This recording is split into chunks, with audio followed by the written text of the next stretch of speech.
Dear student, EDM और phrase के 4 class हो चुके हैं और ये 5वां क्लास है। बाकी के 4 क्लास अगर नहीं देखें तो आप देख सकते हैं और नोट्स ज़रूर बनाइएगा, क्योंकि बाद में दोहराने में काम आएगा और बाद में इस बात का गवाह भी रहेगा, इस बात का सबूत भी आपके पास रहेगा कि सर देखिए आपने ये वाला पढ़ाया था और ये वाला आया है। ठीक है, मैं चाहता हूँ कि आप नोट्स बनाएं और जब एग्ज़ाम दे करके आएँ तो मिलाएं और उसके बाद आप कमेंट बॉक्स में कमेंट करें या इंस्टाग्राम पे मैसेज करें कि हाँ सर जो आपने पढ़ाया था वही वाला आया था, मैंने देखा। ठीक है, इसलिए मैं बार बार कहता हूँ नोट्स बनाइए, नोट्स बनाएंगे आपको उस दिन पता चलेगा। ठीक है, चलिए, और बाकी दोहराने में भी सही रहता है। हाँ, तो आते हैं क्वेश्चन पर। ऑल इन वन पीस, इसका क्या मतलब हुआ सर?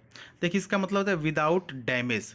ठीक है भाई, सभी चीज़ों को एक पीस में रखना, एक ही पीस में रखना विदाउट एनी डैमेज। ठीक, ऑप्शन सी सही है, इसमें कोई ज़्यादा लॉजिक वाली बात नहीं है। अपील टू सीजर, अच्छा सीजर एक पहले स्टोरी होती थी, आपने शायद पढ़ा होगा सीजर वाली स्टोरी। तो सीजर का मतलब एक्चुअल में होता है किंग। ठीक है, तो किंग मतलब राजा। ठीक है, तो राजा से अपील करना मतलब कि जो हाईएस्ट पॉसिबल अथॉरिटी है उससे डायरेक्ट अपील करना। जैसे हम लोग के लिए क्या है, हाई कोर्ट है इंडिया में, तो ऐसे ही क्या करना, उस समय सीजर था तो appeal to the highest possible. Appeal to Caesar का मतलब होता है ना कि जो जैसे अपने घर की बात करें तो अपने घर में जो बाबा हैं, दादा हैं, जो सबसे हाईएस्ट पावर रखते हैं, जिनकी घर में चलती है, डायरेक्ट उससे अपील करना। समझ रहे हैं? तो ऑप्शन डी सही है। सीटिंग शॉटगन का मतलब क्या होता है? सीटिंग शॉटगन का मतलब होता है, डियर स्टूडेंट देखिएगा, riding in the front passenger seat of a car. Actually होता ये है ना कि जो कार होता है ना, कार, तो कार में एक ड्राइवर की सीट होती है, ड्राइवर की सीट के बगल वाली जो सीट होती है ना, उस पर एक जो बंदा होता है ना, वो क्या करता है, गन लेकर के बैठा है सिक्योरिटी के तौर पर। ठीक है, सिटिंग शॉट गन, वो गन लेके बैठा होता है, उसको बोलते हैं। ठीक है, उसको बोलते हैं sitting shot gun. Riding in the front passenger seat of a car. ठीक है, ऑप्शन सी सही है। नेक्स्ट देखिए, टर्न टेल। टर्न टेल का मतलब क्या हुआ? टर्न टेल का मतलब होता है ना कि दुम दबा के भागना। दुम मतलब पूंछ होता है, पूंछ दबा करके क्या करना, भागना, turn a tail. Option number क्या हो जाएगा? C, to to run away from difficulty, यानी मुसीबत से क्या करना, भागना। नेक्स्ट देखिए, रब पर्सन अप द वे। देखिए, किसी भी पर्सन को क्या करना, रब करना, मतलब रगड़ना। ठीक है, किसी भी व्यक्ति को क्या करेंगे, जब आप रगड़ेंगे तो भाई वो इरिटेटिंग फील करेगा ना, एनॉय करेगा या ऑफेंड अ पर्सन। ठीक है, ऑप्शन ए सही है। नेक्स्ट देखिए, मम्बो जम्बो। अब देखिए, नाम सुन के ही लग रहा है कि अरे सर मम्बो जम्बो ये क्या गया। मम्बो जम्बो का मतलब होता है nonsense are meaningless speech.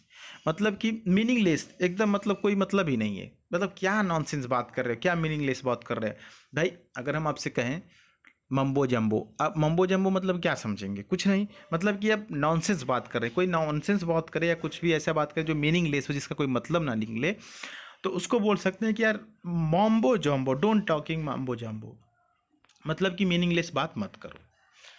Next है कि that's all she wrote. That's all, किसी भी बात को बोलने का, आपने देखा होगा कोर्ट वगैरह में जब बातें खत्म हो जाती हैं तो वकील बोलता है दैट्स ऑल जज साहब, मतलब कि अब बस इतना ही था मेरे पास, जो कुछ मुझे कहना था मैंने कह दिया, दैट्स ऑल। तो यहाँ पर क्या हो जाएगा, ऑप्शन नंबर ए सी हो जाएगा, there is nothing more to be said. अब कुछ नहीं बचा है कहने के लिए, क्या है, अब कुछ भी नहीं बचा है। आप देखते होंगे मूवी वगैरह में जब वकील की बात खत्म हो जाती है तो जज के सामने कहता है दैट्स ऑल योर ऑनर, मतलब कि अब हमारे पास कुछ भी नहीं बचा है, nothing more to be said, ऐसा कुछ भी नहीं बचा है जो कहा जाए। नेक्स्ट की तरफ बढ़ते हैं, to crow over something. Crow over something का मतलब होता है ना किसी को हरा करके जीतना, और जीतने के बाद उसको चिढ़ाना अपने देसी भाषा में। जैसे आप लूडो वगैरह खेलते होंगे या कोई भी गेम खेलते होंगे, सामने वाले हार जाता है तो उसको खूब चिढ़ाते हैं, that is crow over something. ठीक है, किसी पर क्रो करना मतलब कि ट्रायम्फ ओवर समवन, किसी पर क्या करना, विजय प्राप्त करना, और खास करके विजय प्राप्त करके उसे चिढ़ाना, उसे उसका मजाक बनाना। अब बुल मार्केट मतलब क्या होता है? देखिए, एक ऐसी मार्केट, एक ऐसी बाजार जहाँ पर क्या हो, प्राइस जो उस बाजार की क्या है, प्राइस है वो हाई जाना, प्राइस क्या करना, मतलब प्राइस बढ़ना।